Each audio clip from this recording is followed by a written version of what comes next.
And joining me now, the one, the only, the author of The Butcher of Pakistan, backed by popular demand, repeated requests, the one and only host of The Eric Deters Show. Eric, thank you so much for being on the program. Thanks for having me on, Kimberly. So let's just take a moment, okay? You and I talk on the phone. We're 24/7 together. We're going to talk after this show, but let's give the good folks what they came for today. Lot to discuss. Whoopi Goldberg comparing oppression in the Middle East to her own life in America. That's quite a hot take. It sure is. And what Whoopi Goldberg just doesn't grasp, she speaks only to that echo chamber of that group of people. Everyone else, you, me, and everyone else in this country, listen to her remarks and we're like, don't think so. I mean, when you look at what happens to a woman, what happens to young girls, what happens to somebody gay in Iran, you cannot compare that to the United States in 2025, like she was trying to explain. You want to go back to slavery. Let's face it.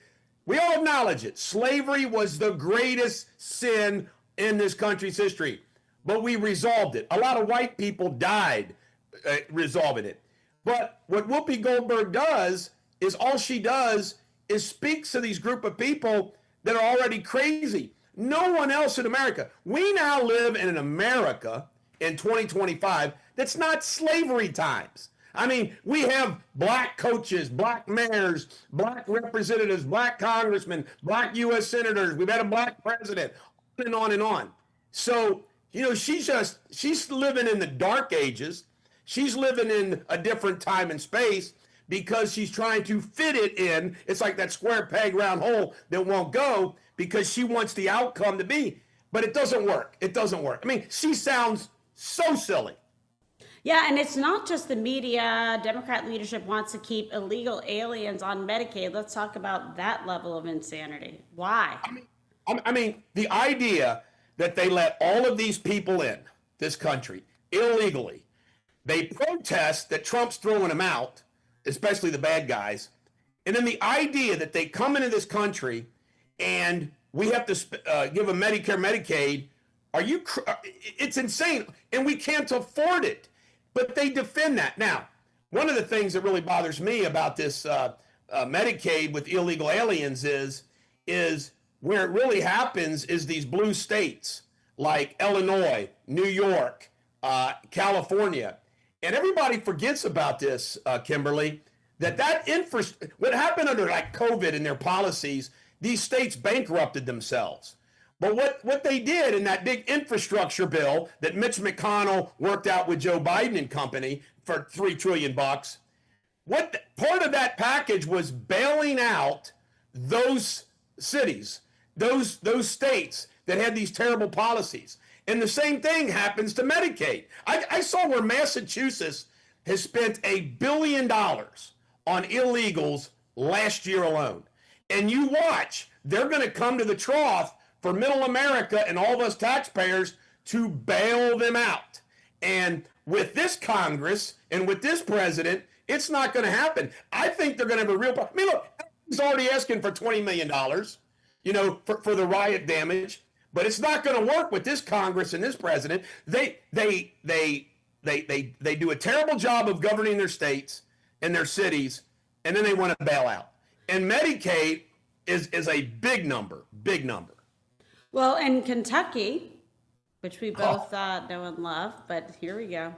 Here we go. Well, in Kentucky, I don't even have to say anything. He just going. This president and his Justice Department, Pam Bondi, has now filed a lawsuit against Governor Andy Beshear, who wants to be president in 2028. My nickname for him, Kimberly, is Mr. Rogers. I have this same, like the president does. I give everybody a nickname. He's Mr. Rogers. He comes out during COVID and he's preaching to us, Well, he is getting sued now by the Department of Justice because they were giving tuition breaks for illegal aliens. So if you're a Kentuckian or somebody from out of state coming to Kentucky, you're paying X, Y, Z, but illegal aliens are getting a deal. I know. I can't with it. do you think average Americans think about that? Not good. And you're absolutely right, by the way. Like you and I always call it and tell it like it is. He's 1,000% running for president. But then there's a little guy, Newsom, that's also going to have like a problem with that. Then we got that freak show in Michigan. She's a nut job. She wants to get in it. We hope that Coconut Tree doesn't try to get back in. One fell off the coconut tree. She gets approximately like 2 votes when she illegally votes for herself twice. This is all very predictable, and it's all very purposeful and contrived. Yeah, Kimberly, let me tell you about Bashir. I need to tell your audience, because you got a big audience, and they all need to be warned about Andy Bashir. This is a funny thing. I live in Kentucky. I ran for governor. I want everybody to know outside the state about Andy Bashir. Andy Bashir is as liberal as any Democrat in this country. What he wants to project in 2028, when he starts running, he wants to project that, oh, I've been a Democrat in a red state, yada, yada, yada, and I've done a great job. Well, here is the truth. There is a supermajority in the Republican legislature in the state of Kentucky, both the House and the Senate.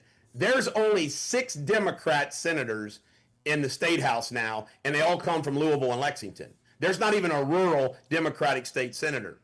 And what they do is they pass these laws, and he has no choice but to sign them. So they pass income tax cuts. Bashir would never pass income tax cuts.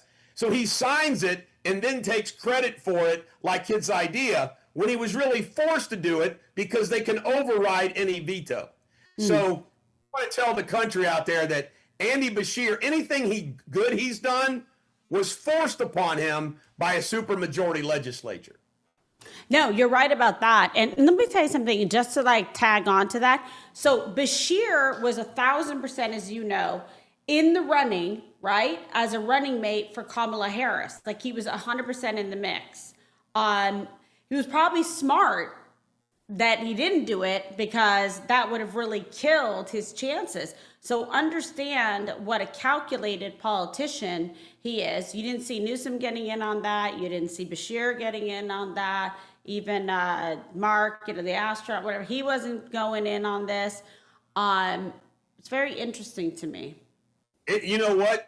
It is always a strategic choice if you want to hitch your wagon to that presidential candidate, and it is not always worked out. Look what a disaster Tim Walz is. Oh, And also look at what a wonderful choice made by J.D. Vance. Yeah. When this president is really, really successful, that's going to go a long way to where whoever the president endorses. By the way, I think everybody's been reminded this week, including some big MAGA supporters, who's the real leader of MAGA. I mean, it cracks me up that people forget that the president is the leader of MAGA. Yeah, it isn't other kidding. congressmen. It isn't other media folks. It's the president. So whoever he blesses to succeed him, and it's kind of crazy to think about, it'll start in a year and a half, but whoever he blesses is going to have a great jump on the opposition, and I don't know how anybody runs in a primary against it, because he'll be that strong. The last time it worked successfully, with Joe Biden didn't run after Obama, but he ended up making it. But George Bush pivoted off the great success of Ronald Reagan. But I think that everybody was smart not to hook their wagon to Kamala Harris. Total dud, man. What a dingbat she is. Oh my God. I mean, come on, Kamala Harris, you're gonna be governor of California. I mean, no insane. way. Honestly, like, unless Willie Brown like buys her the votes, and he's not going to. Really, he knows that dog don't hunt. Willie Brown's recent remarks is that that Trump's too smart for the Democrats. That's what Willie Brown told Newsmax. He says Trump's too smart for these Democrats. He's right. He knows. I know Willie a long time. Slick Willie knows. He calls it like it is. All right, so let's talk about Iran too. I have so much fun with you. Okay, so the president says that he's going to have a decision on the next steps with Iran in 2 weeks, meaning any time within the 2 weeks. He's not saying 2 weeks from now. He's saying any time in the next 2 weeks. What do you think happens over the rest of this month? What does it all look like? What do you think the right path is? What do you think that the president is going to do? And what you think the president is going to do, what are going to be the repercussions or the ramifications of those actions? I think the president will, if Israel informs him that they can't take it out, it might even be that the president says, I want your commandos to do what they do to see if they can, depending on how risky that is. But I think in the end, if Iran doesn't capitulate, and I don't think they will, because the bombs are coming and they're not willing to give up. I don't think that's going to change. But I think the president will take action if his action of dropping that bunker buster is the only path to make sure Iran doesn't have a nuclear bomb. It's going to happen. I want to say this to the president, and I've been watching this, and you're going to hear it first on your show, because no one. Oh, the wait also helps him diplomatically. Saying I'm going to wait 2 weeks helps him with all the opponents of it who are going to call him a warmonger. So politically, it's brilliant. But here's what I'm going to say about the president that no one's saying. The only reason we are where we are right now, with Iran being obliterated by Israel, and no Arab country saying a thing, China staying out, Russia staying out, is because of President Trump's brilliant diplomacy. He has everyone in the Middle East locked up on business deals. Let's make money. Let's do business.